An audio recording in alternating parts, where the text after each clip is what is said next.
Hello and welcome to Conversations with the Voice of Reason. I am your host, Benjamin Boyce, and today's conversants are mother and daughter pair, Anna and Brette. Earlier this week, Brette posted a picture of her daughter on Twitter celebrating her daughter's desistance from a trans identity. This thread kind of got steam, and as is the case with threads that get steam, it was picked up by people of a variety of opinions, and eventually it landed in a radical activist group, and they dogpiled or all ganged up on Brette and told her a bunch of stories about her daughter moving out and going to commit suicide, and that Brette, for some reason, needs to be put into a retirement home. And then somebody called Child Protective Services, or the Illinois branch of the Child Protective Services, on them, and that woman arrived and questioned Brette and Anna about possible abuse that was going on. There was no abuse found,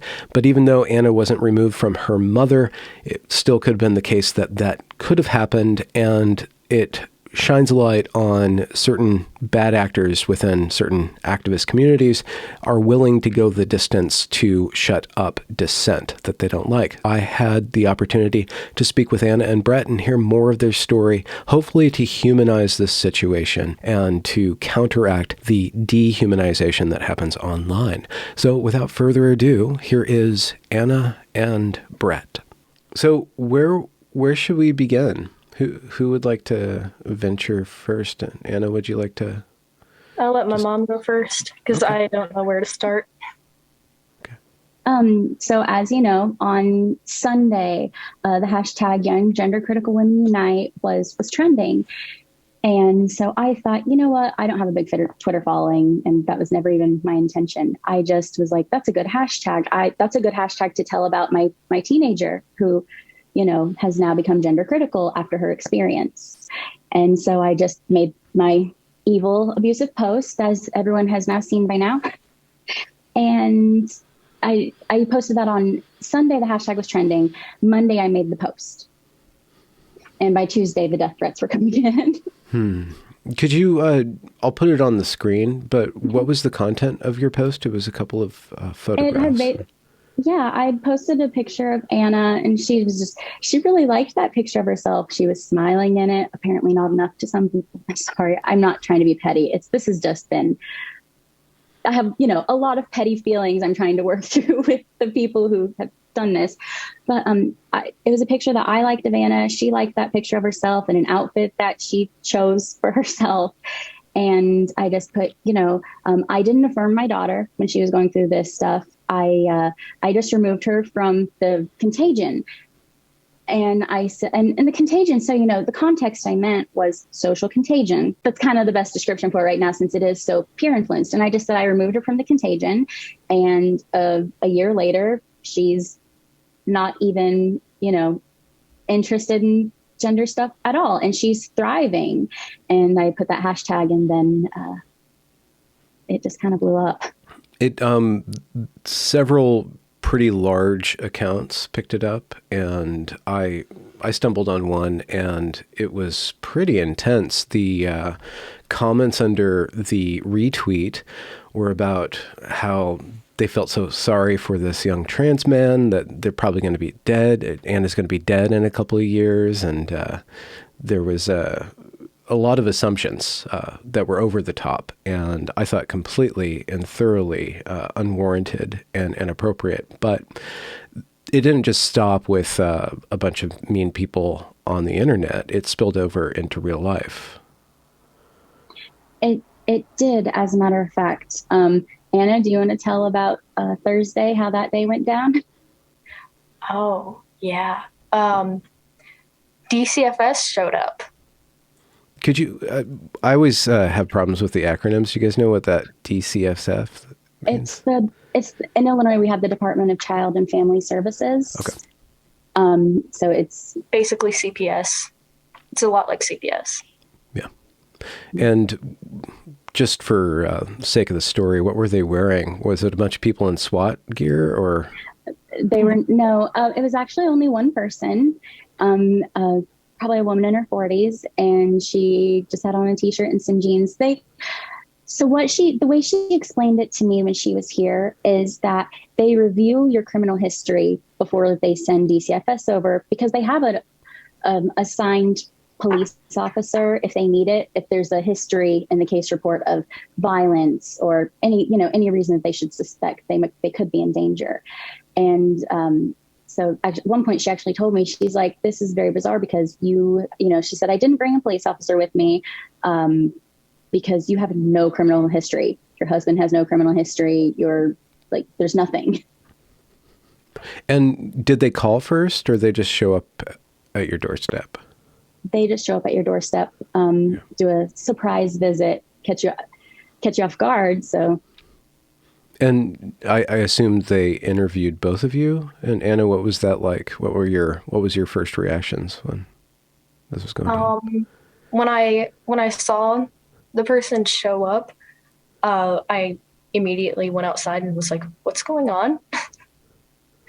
I was like really confused and anxious about them showing up, because like, what if they sent someone who was really woke, and what if they also thought that I was being abused? So I was pretty anxious when they first showed up. And I assume they questioned both of you. Did they separate you two? And Anna, what did it feel like being questioned? Was it like kind of being grilled, or what was the quality of the woman's questioning? It was very chill, like, because she talked to my mom before she talked to me. And so by the time she talked to me, she was like, we showed her everything that had been going on Twitter to show that these people are crazy and it's not, no abuse is happening. And these people are just like losing their minds. And anyways, so it was very chill. The questioning was very chill. So, what did she ask about? Did she ask about your gender? She asked if I felt safe. Okay. And I don't remember what else she asked, but yeah, she asked if I felt safe, and I was like, yeah, I feel safer than ever. Like, I'm glad that my mother didn't let me mutilate my body. And Brette, what was it like for you? I was kind of scared, just because we live in the state of Illinois, and Illinois is it's one of those states that embraces a lot of these policies. And so there was the thought that, what if I got a young social worker who came in here and found out that this was about me not affirming Anna? And what if, that was what had come through, and then she grills Anna, you know what I mean? If she were not grills Anna, but what if she were to go be a big believer in all this gender identification stuff, she could have been like, well, why won't you affirm her? And I was just worried that it was going to spiral from there, that because I'm not affirming her in the eyes of, because in some states that is considered abuse. By some social workers, they do think that's abusive. I'm lucky I had one that I showed her my tweet and the messages I had, and she was just like, I'm scared for you, actually, more than I'm like, I think you guys are in danger, but you're not the cause of the danger. And she was the one who actually made me file a police report. Ma'am, do you want to fix your lighting? Yeah. Miley was messing with the lights. Miley's always messing with something, isn't she? Oh, Miley is definitely always messing with something. I am. I'm sorry. When DCFS showed up, Anna was actually home that day because she had broken her glasses the night before, and I couldn't send her to school being physically unable to see, because that gives her such a headache, and her vision really is rough. And so that's why she was home. So I'm sure when the worker came up to the house and saw my teenage daughter home on a school day, she was like, what? But well, back to your worries, if Anna was in the middle of her struggle, Anna, if you were in the middle of your struggle with the gender issue and Child Protective Services showed up, things could have gone really differently if you guys were just happened to have a fight, or if you guys were struggling in your relationship. It's very worrisome to have the government be so invasive on the off chance that they're saving a certain percentage of people from actual abuse.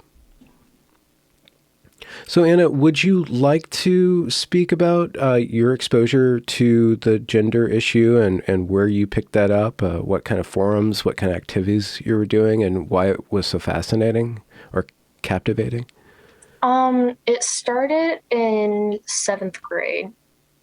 That was when I was first exposed to it. At the time, I identified as a lesbian, and so I was only hanging out with like the queer kids. I was only hanging out with like gay kids and all that. And I first found out about trans people because one of the kids there was a girl who identified as a boy. And she was like talking about like pronouns and stuff. And I was very confused, and I asked questions because I was curious. And so I started learning more about like what gender identity was. And about a year later, when COVID hit, I was lonely and I was isolated because we couldn't go physically to school and see other people and socialize. So I found a community online. I found a community on the internet who like I could talk to. And my mental health really went downhill during COVID because of all the isolation and because I couldn't hang out with my friends like I used to be able to. And I started like dressing like a boy. I started wearing hoodies and sweatpants because that was just what made me feel comfortable. And then eventually I cut my hair, and it was around like after all that happened, that was when I really started to question my own gender identity. And at first I thought I was non-binary because I didn't really want to be a boy, but I didn't feel like a girl either because I was exposed to all these people who were telling me like, if you didn't like girly things as a little kid, then you're probably trans. That's what I was told. And when I was younger, or when I was in like elementary school, I was a tomboy. I hung out with mostly boys, and I didn't have a lot of girlfriends. And as I got older, I was taught that that meant I was a boy. So I changed my name. I'm not sure if I should say what my name was because I don't want people to impersonate me. And I don't want people to call me that name. Okay. Yeah. So I changed my name and my pronouns. And I just kind of fell in with this group on the internet. And this is all without me knowing. Yeah, without my mom knowing. Okay. And it just got worse and worse. I got like involved in trans activist groups when I was literally 13. And there were like adults and other kids in my messages, like asking me about my identity and like asking me about kinks and just talking to me about like these really adult topics. And I just kind of went along with it because I don't like drama. I would say I'm pretty docile. So I just kind of went along with what these people were saying. And I was like, oh yeah, I'm super kinky. Yeah, I'm so trans. I'm so non-binary. I made it my personality because the internet told me that it was okay. Mm-hmm. And what was the first group that you got involved in? Was it like on Reddit or something? And what was the topic about? Was it about identity, or was it about crafting or art or something like that? It was on Instagram. I was mostly active on Instagram, and I love anime. If you couldn't tell by the Rengoku poster, I'm a huge anime fan. So I was on like the anime side of Instagram, and of course, there's a lot of people who watch anime are usually, queer kids.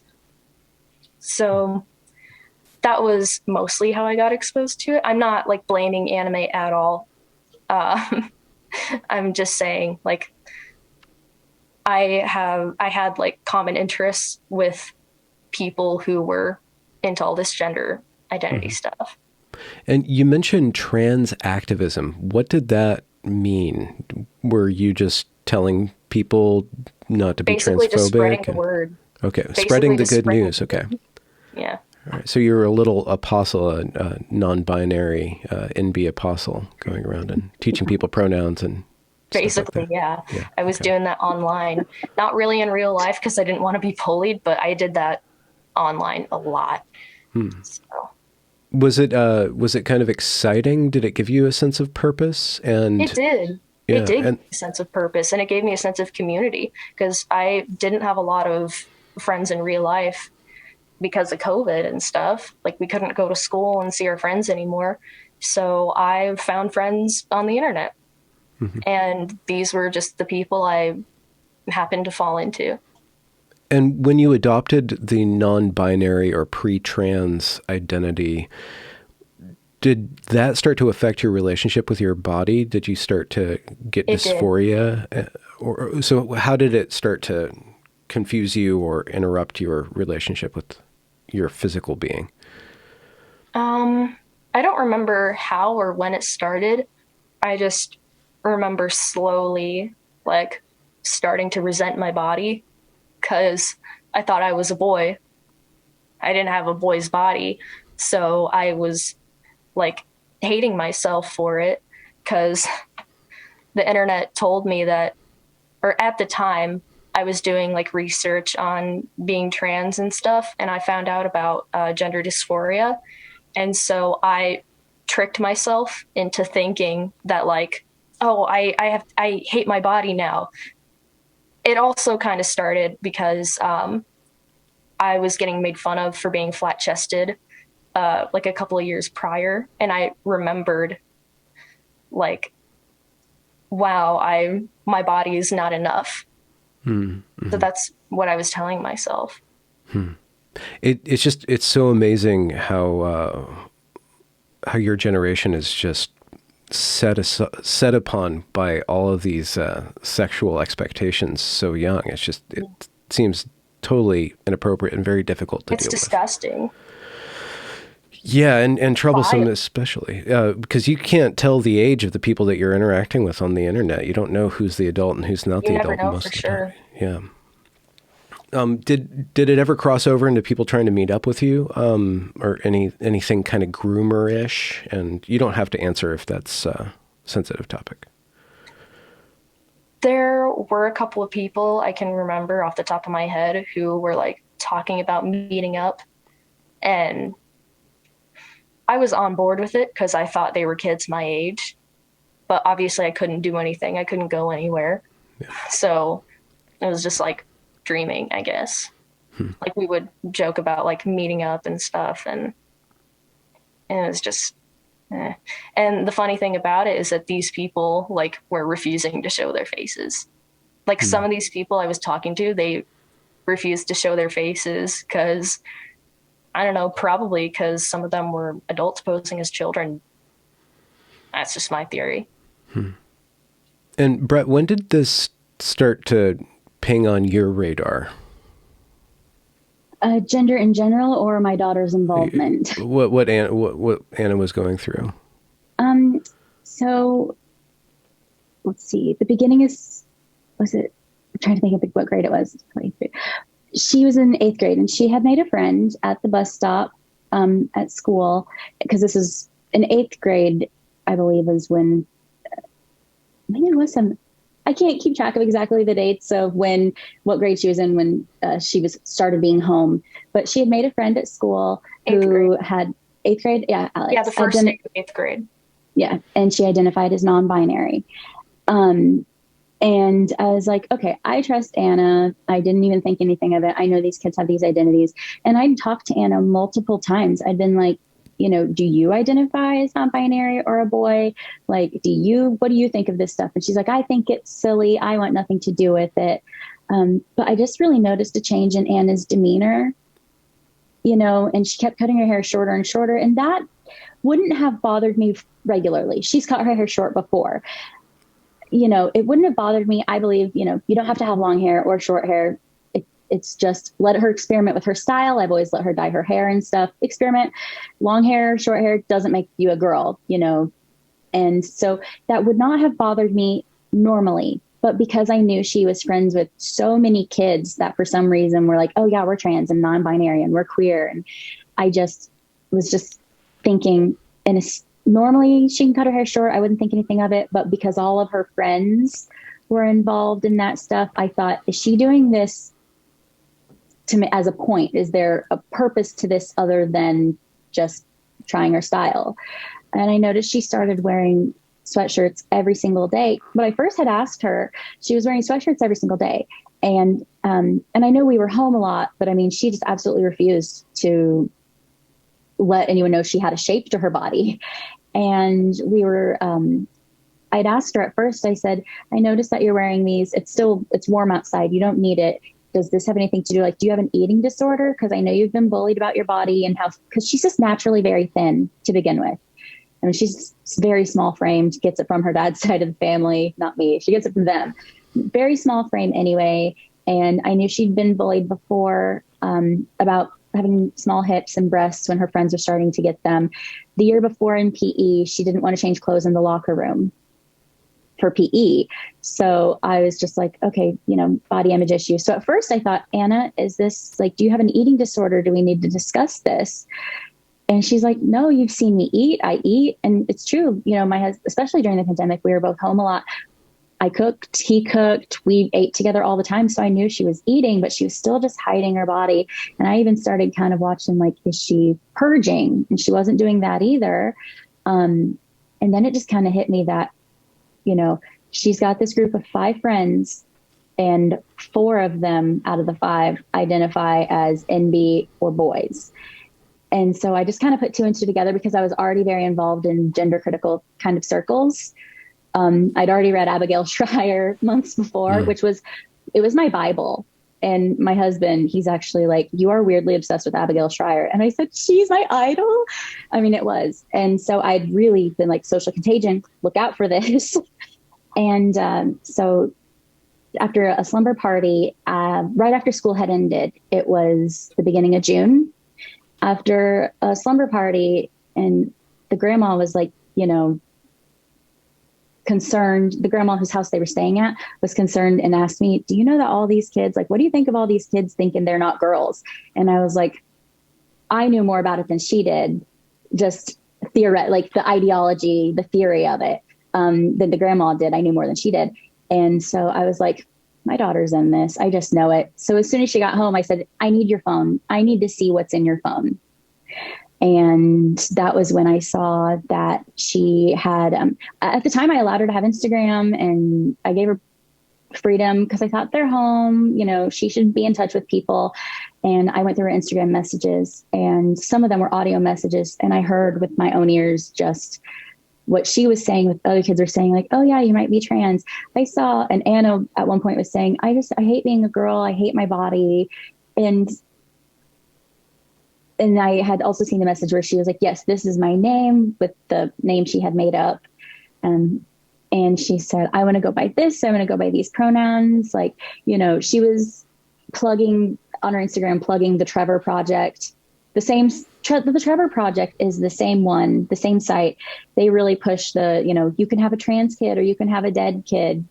And I feel like with pushing that gives these children that option. And so I found all these things in her Instagram. I found really inappropriate messages. And then I found out that she had a secret TikTok account. TikTok was the only one that from the beginning, I was like, I don't want you on this. And I found a secret account that had some unsavory TikToks. So I took the phone away. I was like, we're not doing this. I said, these kids, because it wasn't just Anna's Instagram that I went through. I went through and looked at the friends she was talking to, the friends I knew she was hanging out with, because I felt like I have a right to know who are these kids, because who are these kids outside of what they present to me? Who are they presenting them? How are they presenting themselves to everybody else? And I was seeing how they were presenting themselves. And it's not just about gender. These kids are also overly sexual in the things they're talking about, and I'm sorry, but I just don't believe that 13-year-old kids organically have kinks. I just don't believe that. And so I felt like, okay, obviously this is influencing my child because these are all her friends and these are kids telling her, you know, well, maybe you're trans and that's why your body makes you uncomfortable. And so, yeah, that was the beginning of June. And that was when I took everything away. Mm-hmm. June of last year. Of last year, okay. Excuse me, I'm sorry, yes. June of 2021. Okay. Thank you for clearing that up. I'm trying to be very cautious in my questioning. So again, just don't answer things or you can dodge questions and stuff. You brought up that you are identifying as a lesbian. Was that something from the inside out, or was that something that was, Anna, that was how you would engage with your community? Did the community that you find yourself in use sexual orientation as kind of a label, or like how you're part of a club? Yeah, it was basically like joining a club. Okay. Except at the time, I thought I was a lesbian because I was in middle school and none of all the boys are gross in middle school, so I thought I was gay. And then, high school happened and I have a boyfriend now. So I'm obviously not gay. I still do like girls, but I'm not gay. But at the time I thought I was because middle school boys are nasty. I'm sure they could work a little bit more on their hygiene in the very least. Yeah. So, and I don't want to air dirty laundry, but what was it like for you, Anna, to have your mom kind of take over your social life? How did you guys manage to get through that? 'Cause that could be pretty intense situation. I hated her for micromanaging me. I planned on moving out as soon as I possibly could, because of her taking away my social life and removing me from my friends. I really resented her for it. And in the hospital, I completely avoided her calls. So our relationship really went downhill after all that happened, and I was not coping well at all.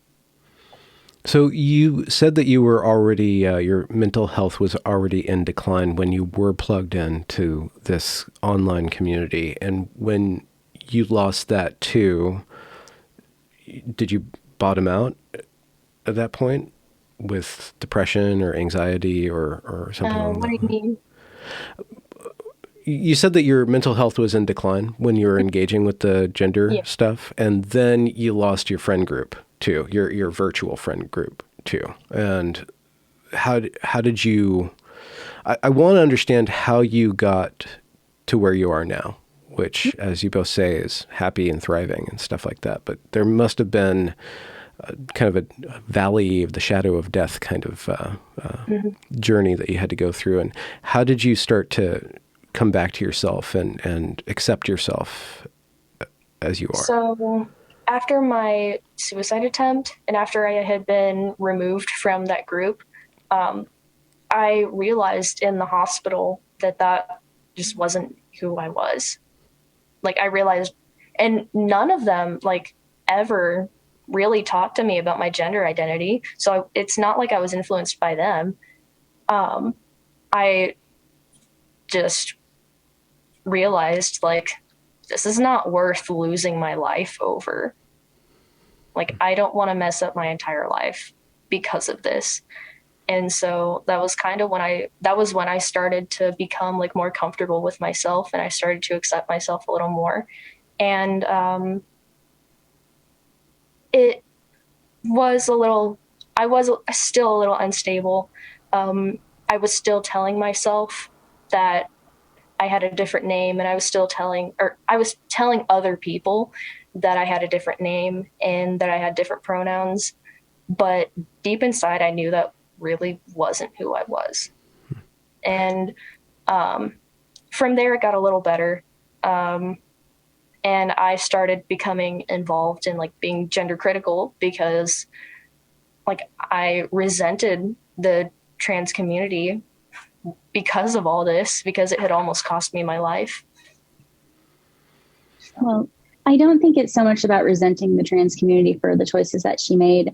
I think that after she was in the hospital, how little, like when school started back up and those people could see her again, how little they wanted to follow up if she wasn't in it. So that community rejected you when you rejected that identity. Yeah. So you lost basically. your club card. Yeah, and that was when I started becoming gender critical. Because like people were shunning me and casting me out because I wasn't part of the cult anymore. So cult-like behavior. They proved that they were less concerned about you as a person and more concerned about you as an identity carrier. Yep. Okay. And there are a couple of things, if you don't mind me saying, was I removed her from digital spaces, like online communities, and I removed her from the in-person friend groups that she was with who were egging this on and whose parents I knew were on board with it and calling her trans name behind my back, despite me explaining what had happened. And that was why I removed her from them. But the whole summer, she hung out with other friends. She started spending more time with Taylor from cross country. And I let her hang out with Taylor because Taylor's dad and I had gotten along really well. And I knew that she wasn't involved in this. Like, she's a very athletic girl, very conservative. She's conservative, but it's not even just that. I thought she was a good influence for Anna because she is a fantastic athlete and she does wrestling, like state championship level, and she's just like, okay, yeah, I can do these masculine things. I ride dirt bikes, I do jujitsu, and I wrestle on the boys team, and I'm a girl. And I felt like that was a really good influence to be like, look, Anna, like you've got these friends who are badass and strong and do whatever they want to do. And if they are like still a girl. And I just felt like that was a good influence. And then she spent time with her friends from youth group also. So I removed Anna from one friend group in real life and then the internet, but I kind of pushed her out to spend time with her other groups of real life friends. I kind of egged her to go out, like, go spend time with people, just not those people. Okay. So you didn't completely isolate her entirely. No. You kind of I was gave her never other options. isolated. Okay. I was never isolated. I was just removed from the bad influences. Okay. That's all it was. I was just removed from bad influences, and that's how I grew out of that phase. Because I wasn't around that anymore, and people weren't affirming me anymore. So I grew out of it, and I realized this isn't who I am. I am comfortable being a woman. And I am. I'm wearing my woman earrings right now. And were there,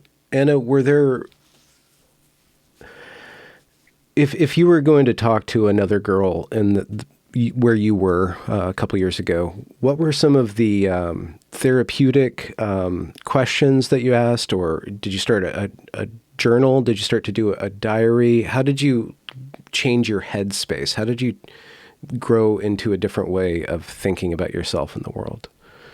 I didn't have a diary or a journal. It just kind of happened on its own. Like, I just slowly stopped, like, I don't know how to put it into words, but I stopped identifying with it because, like, I wasn't around those people anymore, and I wasn't I was being affirmed in the hospital, but I didn't feel comfortable with people using they, them, and he, him, and using my fake name anymore. Like, I just, like, while I was in the hospital, I realized, like, I don't like this. Well, there's a lot of complexity around her suicide attempt that was not exactly, I guess, I didn't have an opportunity to really explain. It was a lot more complex than, oh, my mom didn't affirm me and now I'm suicidal, and so I'm going to attempt suicide. She had actually been seeing a therapist for months prior to this because of the COVID isolation. I could tell she was getting depressed. I have a history of depression, so I just knew, stay ahead of it. And I think it's very cruel and it's very simplistic and it's very dishonest to say that affirmation, hiding her trans identity was why she wanted suicide, because her about, what was it, 2 weeks prior to your attempt, Anna, that your doctor, your pediatrician put you on Prozac? Was it? Yeah, just 2 weeks? about. So there's a lot of things going on. This girl has been isolated during COVID, like while she still had the internet, and her only community was the internet, who not only was interested in gender and sexuality, but it's also a lot of competition who has the most mental disorders, depression, autism, ADHD, bipolar disorder. The more mental illnesses you have, the more clout you have. So it's like a competition. The more valid you are. Yeah, it's like a competition to be depressed. And that was obviously influencing her as well. That was the first thing I saw. And so 2 weeks before her suicide attempt, and she was still interested in the trans stuff at the time, but she'd never mentioned it to her therapist that she privately saw without me there. She never mentioned it to her pediatrician, who she spoke to without me there. But she got diagnosed with depression, and her pediatrician put her on a low dose of Prozac. And the pediatrician said, we're going to start very small. There is always the small chance that once you start an antidepressant, you could get suicidal ideation. So that possibility was already there, just chemically from the medicine. And then a week after she got started on the medicine was when I found those things in her phone. And that's when I was like, okay, we're cracking down, because you're already depressed, which is why you're taking this medicine. You already have depression. This is not helping. This community is very unhealthy. And you sitting here talking about how you can't wait to get on hormones, I will not be party to that. And I don't want you talking to people who will get them for you against my wishes, because that's also happening. And part of the reason, the real life friend group I removed her from, is because her best friend in that group, that best friend's mother, not only knows that her daughter identifies as trans or non-binary, but even after Anna was in the hospital, her mom, against my wishes, knowing how I felt, was still calling Anna her trans name to me. And so I felt like she's still affirming my child, even though she knows that gender dysphoria was not a diagnosis. I don't trust that she won't get my child hormones at Planned Parenthood. Anna was a month away, 2 months away from being 15. So that was a viable possibility. And so I'd taken Anna's phone away, and was it 2 days later that you made the attempt? Yeah, like 2 or 3 days later. Yeah. But this was within 2 weeks of starting an antidepressant. And so that's a question that I think all this was like my breaking point. And you were 15 or 14 at this time? I was 14. 14, almost 15 when I found out. And that's kind of the thing, is there are answers I will never get, such as, did the Prozac contribute to her suicidal ideation? Because that's chemically very possible, and I can never confirm that. I'll never know if, sorry, it's a lot. I just don't know if it was deliberately because she felt like I'd hurt her so badly. And did she feel like I hurt her so badly by taking her from those things because she was genuinely just so mad at me? Or was it also underlying depression, new medication? It was such a layered situation. It's so much, it's not as simplistic as no affirmation, suicide attempt. Mm-hmm. And I just feel like that's really important to point out too, is because they don't see her medical history. I do know that when she, in the state of Illinois, if you make a suicide attempt, you have to go inpatient, definitely for pediatric suicide attempts. And while she was inpatient at the state pediatric facility, I had called her therapist and her pediatrician to be like, hey, can you please send this stuff up to the facility? This is what happened with Anna.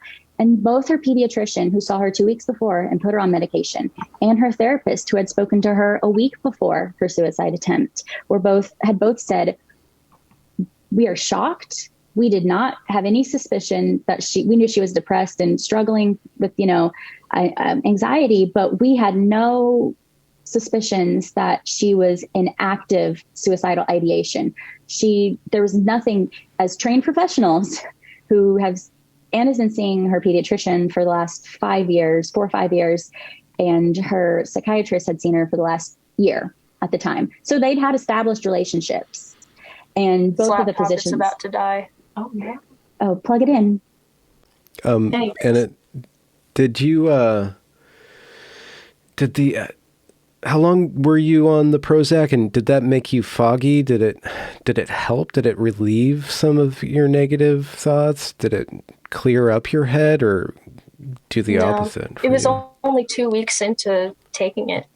Okay. I think it does take like a week or two for it to start to kick in. I'm not sure though.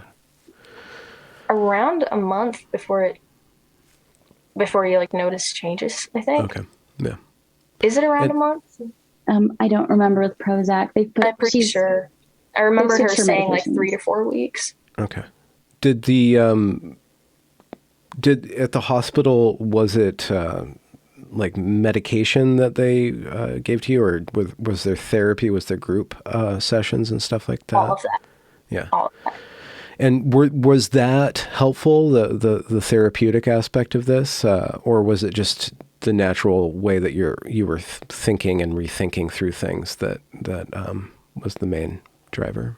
I think it was mostly just me rethinking everything, because I started to like question everything after my suicide attempt, and I started to realize I don't think I'm actually trans, because I hadn't mentioned feeling dysphoric at all to any of my therapists. Like I never talked about it once. So I thought about that, and I was thinking, I don't think I'm actually dysphoric. I don't think I'm actually trans, because like now that I've been removed from all these people, like I don't feel like I hate myself as much. Like I don't feel like I don't know how to explain this, but I feel like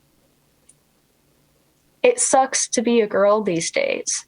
Like it sucks. And a part of me like wanted an escape from that. That was one of the reasons why I wanted to be a boy, because like being a girl sucks. And I thought that me thinking being a girl sucks was part of being trans. And so I like just rethought everything in my head. I went through everything in my head, and I was just like, this isn't for me. This isn't who I am. And when you backed away from that, did you have more time to devote to other things? Did you have to go and discover a new hobby, or did you get back into earlier hobbies? I started drawing more. I was already drawing before then, but like I had picked up this hobby while I was in the hospital, because we were encouraged to draw and play games and stuff. So I started drawing more often, and I like developed an art style, because I wasn't so wrapped up in like all of this gender stuff. Like I found a real hobby. I went outside and touched some grass, and like everything was starting to like look brighter, I guess. Like I picked up an actual hobby other than activism on the internet. Yeah. And you were able to develop a skill rather than understand a code of conduct within a very limited social domain. Yeah, that's like the perfect way to put it. Like I was devoting myself to like actual useful and productive things. So the picture that your mom posted on the internet has a very salacious t-shirt that you're wearing. It says a woman is an adult human female. How did you get that t-shirt? And was that something your mom forced on you? I stole it from my mom. Yeah. I stole it from her. I insisted on like wearing it because I couldn't find mine, because she bought one for me, but I couldn't find it. So I was like, I don't care that this t-shirt is too big. I'm going to steal it. I bought one for her because she stole mine when I was the only one who had one, and she kept stealing mine. And that's why she got her own. Just so you know, like, it's not like I bought her one, like for no reason. She kept stealing mine in the first place. So I bought her her own. And when she couldn't find it on this particular day of school, she took mine, because it was kind of an argument, because I said, you are like an extra, extra small, and I am a large, and this swallows you whole. I was like, you can't wear my t-shirt, wear something else or find yours. And she's like, nope, I'm wearing it. And she took it. And so I said, okay, this outfit is really cute. You know, I want to take a picture of it. And she's like, yeah, I love this outfit. And the thing about it that's crazy is that everyone's saying how dead inside she looks. Is Anna said she liked that picture. I asked her, I said, hey, is it cool if I post this picture? Because I think your outfit and you just look really cute. And she's like, yeah, I was like, yeah, go ahead. I was like, yeah, go ahead and post it. Because I was proud of that picture of me. I looked adorable. Tell them about the first day of school. Oh my God. Speaking of the way people are treating her, hey, Miley, do you want to come up and tell the story too? Last year or this year? This year. Uh-oh, what happened? Hey, Miley. First day of school. So bad. This is Miley. Hi. She was there. First day of school. At lunch, a girl came up to us and sat across from us, and we were talking, and this girl suddenly said, are you Anna Dutton? Yeah, like full name. Like, she knew my full name. I had no idea who this girl was. Like, she knew my name. And she was like, are you Anna Dutton? And then she started insulting me and saying, like, I hate you. Like, Didn't she go, are you Anna Dutton, the turf? No, she didn't say that. Oh, she was like, because we were talking about some other girl, and she was like, that happens to be my best friend. Are you Anna Dutton? And then she started like cussing us out. Why? So this was school just started, so she'd somehow seen this Twitter thread. No. This Twitter thread just happened this like Monday. Okay, yeah. So she knew who I was. She knew who I was because my freshman year, I was really starting to lean into the turf stuff, and I offended quite a few people. And so the gay community at my school, like, they all know who I am. They all hate me. Well, it's because I'm now a turf. It's not even really the gay community. It's the kids with gender identities, because Anna's best friend Miley is a lesbian. I'm pretty sure the gays don't hate you, Anna. It's just I really don't like her.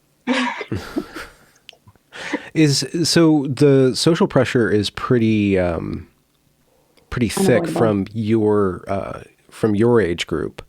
What about the school from the top down? Are you guys do you get punished if you don't change pronouns that you use for people who want to change pronouns? Are you guys being taught the gender identity in your classes? Over the intercom last year, they mentioned like respecting pronouns and calling people by their preferred name. And I was like rolling my eyes the whole time. I was like, it's fucking stupid. Do you have a finger on how other people that are not a part of the gender identity business in your classes, how they think? Are they rolling their eyes too? Are they on board? What's the general? They all think it's stupid too. Oh, okay. They're all rolling their eyes too. Except for the whole group that's in drama club. Yeah, except for them. The drama club? Them? No, I don't believe that. Surprising. Well, I mean, it's already a group of people pretending to be something else. So, I mean, it's right up their alley. Sort of vendetta against Anna. They all hate me. It's hilarious. Okay, so how do you deal with that then? You don't absorb it. Like, it sounds like you were pretty sensitive early and you wanted to dodge conflict, but now your attitude seems to be changed. I used to be really timid about like my opinions, and now I'm just like, no, if you're female, I'm not going to call you he. Like, just straight up, I'm like very open about how I feel. I don't go like harassing people and like telling people this is how you should think. It's just whenever someone else tries to push their ideology on me, or whenever someone tries to correct the pronouns that I use for someone, I'm like, no, I'm going to stick with what I believe. And that started last year, and she wasn't going about it hatefully. It's just she and I had had a conversation like, it's okay to say what you see, you know, calling things like you see them is a safeguarding thing. And I'm not going to call a boy a she just because he puts on a skirt and puts on a wig. Like, no, I can still. But I know, she started taking on that attitude. She started taking on that attitude last last school year, probably in the spring. And that was why when school started at the beginning of this year, she had that reputation as being an evil TERF. And I admit, I wear that label proudly, honestly. I've actually tried to talk her and be like, listen, do you understand all the things included in that? There's nothing about hating trans people. We don't hate trans people. We just think that it's very, there's a lot of issues with it, but it's just really unfair to have to validate someone else's identity at cost of your truth, because their truth shouldn't matter more than yours to you. I just, so you know. Like, they expect you to respect them, but maybe if you want me to respect you, you should also respect that I have different beliefs. That's just how I see it. It could be another trap to start to obsess about it all over again by being an activist in the other direction. Have you gone through, like, to what amount of time do you want to spend thinking about this stuff, Anna? I mean, I guess when it's put in your face all the time, that's one thing. But I only ever really like to talk about it when it gets brought up first. Like, I don't bring it up. I just wait for a conversation to happen naturally, and then I talk about what I believe. It's not like I'm like pushing my ideology onto people like these people are. I'm just, whenever it gets brought up and whenever I'm asked a question, I answer and I, talk about it. And what do you think about the future? And when you were really depressed and when you were doing the activism, what did you think about the world in the future, and how do you think about the world in the future now?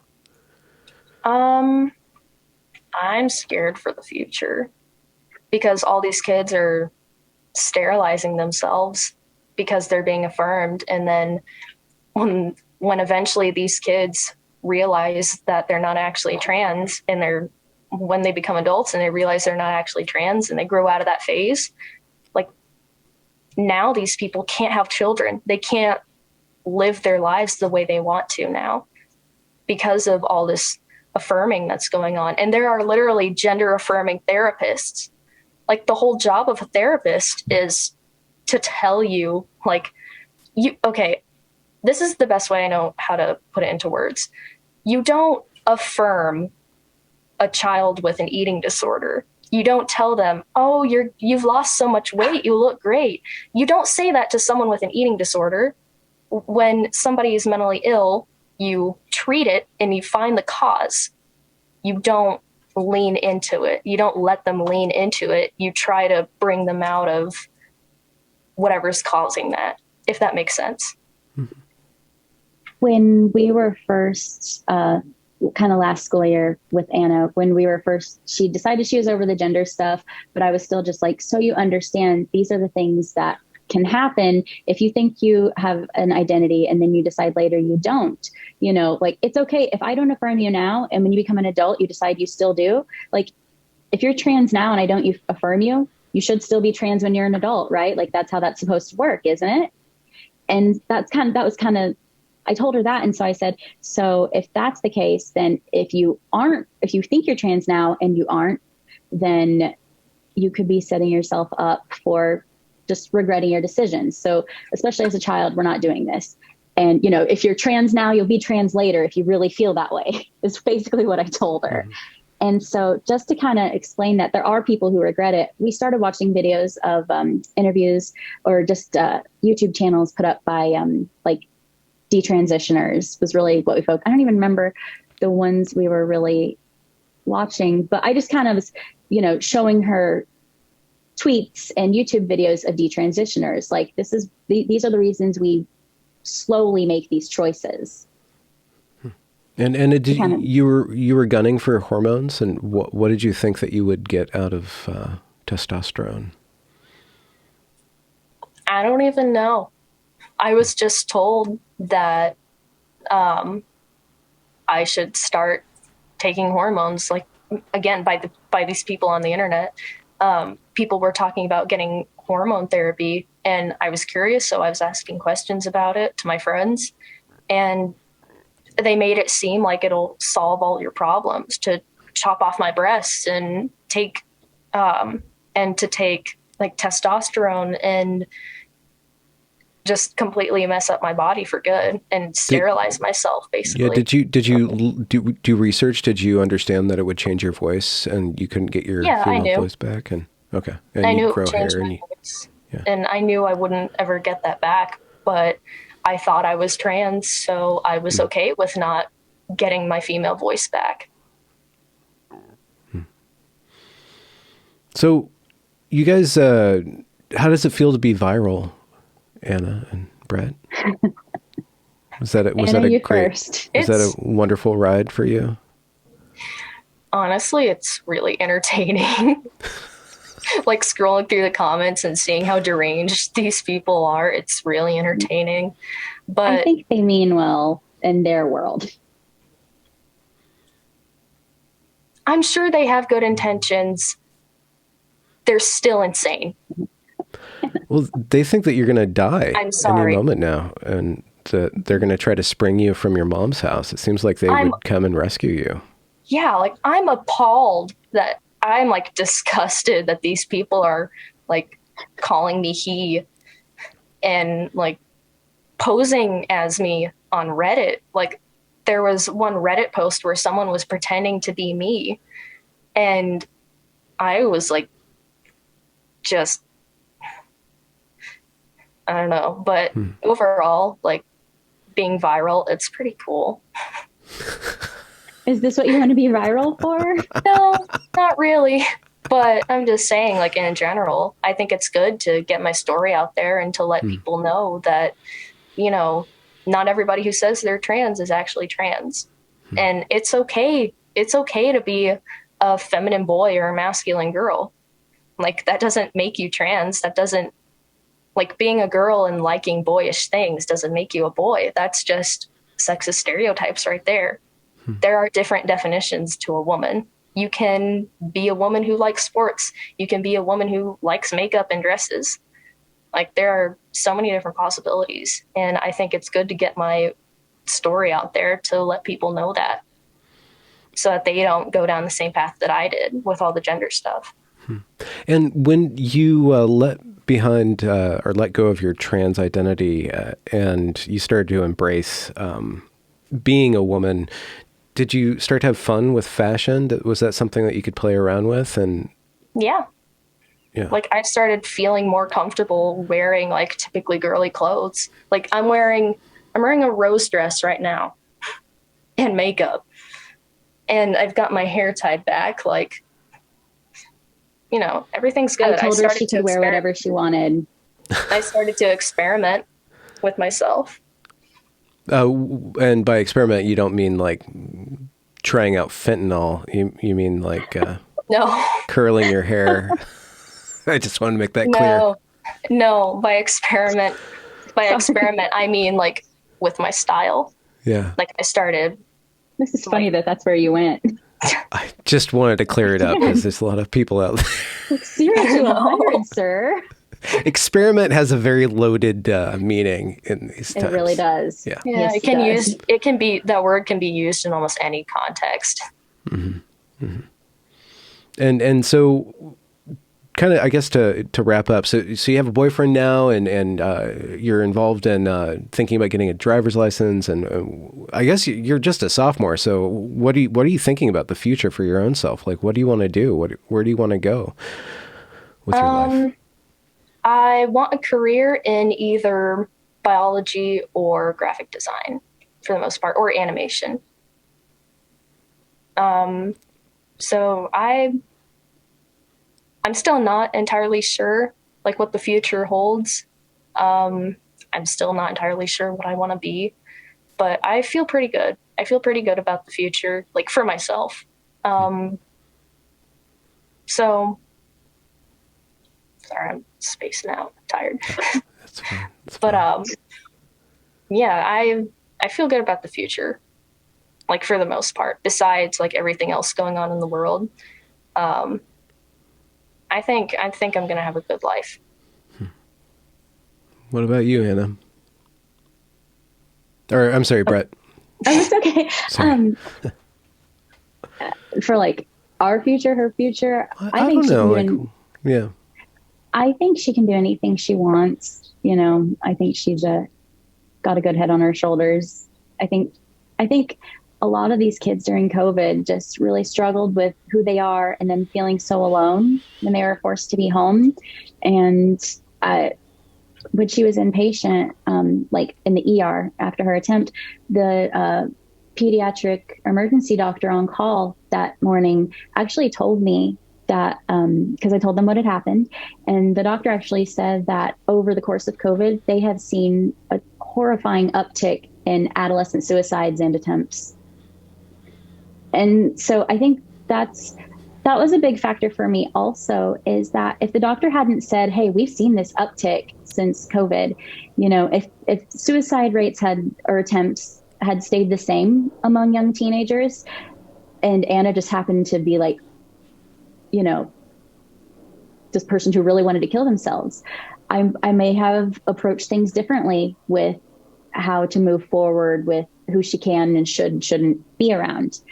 But because I saw that, lots of other kids are being influenced with this, all of a sudden this thing that, happened so rarely is happening so much more frequently. And the doctors there said she'd seen kids in the ER as young as like 9 and 10.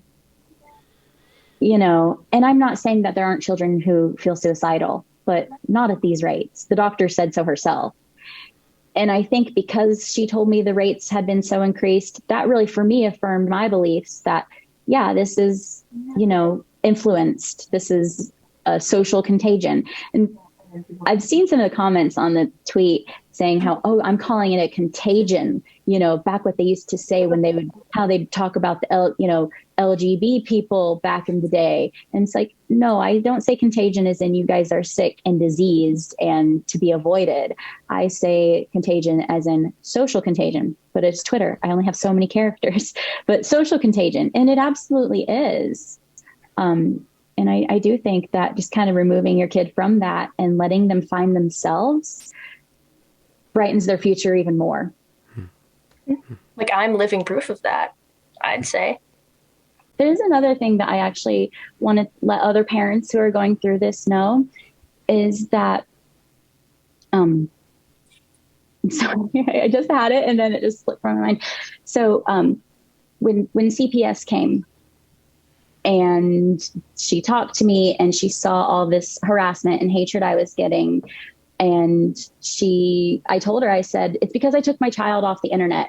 I removed her from social media. I let her have a real life, with people in the world on her feet and not at a desk. And that's why they're calling me abusive. And the CPS caseworker, and I want other parents to know this too, in case something like this happens to them, taking your child from the internet and removing them from social media, that is not abuse. That is parenting. That is what we are supposed to do. We are supposed to protect our children from influences that we feel are dangerous. It doesn't mean we're taking away their right to make decisions. It doesn't mean we're taking away their autonomy.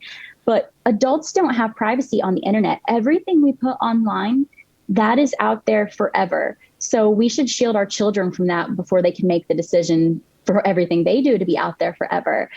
And the CPS worker, so everyone knows, because I feel like this is so important, she said that I did absolutely the correct thing to take my child off the internet. She told me that if there were more parents who kept track of what their kids were doing and who took their children off the internet like this and removed them from social media, if more parents did what I did, she would have a smaller caseload. And that's what she said. That's what CPS told me. So I don't know what your state's going to say. I don't, for people listening who are parents who are dealing with this, I don't know what the state governing body for where you are is going to say about affirmation. And that is a scary thought. But just regarding, if you take your kid off the internet, you are doing the right thing in the eyes of social workers. Well, and I just feel like, if this particular one, but based on just good ethics and good common sense, Well, it's not child abuse in the very least, one would hope. It's definitely not something that CPS feels I should have my children taken from me. Yeah. And I just feel like that's really important for others to know. If they want to make the decision to remove their kids, obviously that's their decision to make. They should look into that much more. But I know in my situation, I was told I did the right thing by the people they tried to sick on. Like, people tried to sick this woman on me to tell me, like, to take my children out of my home. And she told me she wished more parents did what I did. So that's just, if you need some hope. Well, let's wrap it up there. Thank you so much for joining me, and Thanks it for was having wonderful to meet you both. And Anna, thank you for being so open about your personal life. I really do think that stories such as yours do make an impact and reach people who are feeling very isolated. Hearing stories like yours from my own detransitioner interviews, a lot of people are getting a lot of hope and good benefit from them. So thank you so much. That's what I hope to spread by telling my story. So thank you. Like, thanks for having me. Absolutely. Thank you, Brett. Thank you. Have a great day. You too. I don't know how to leave. There we go. Have a good day. Bye.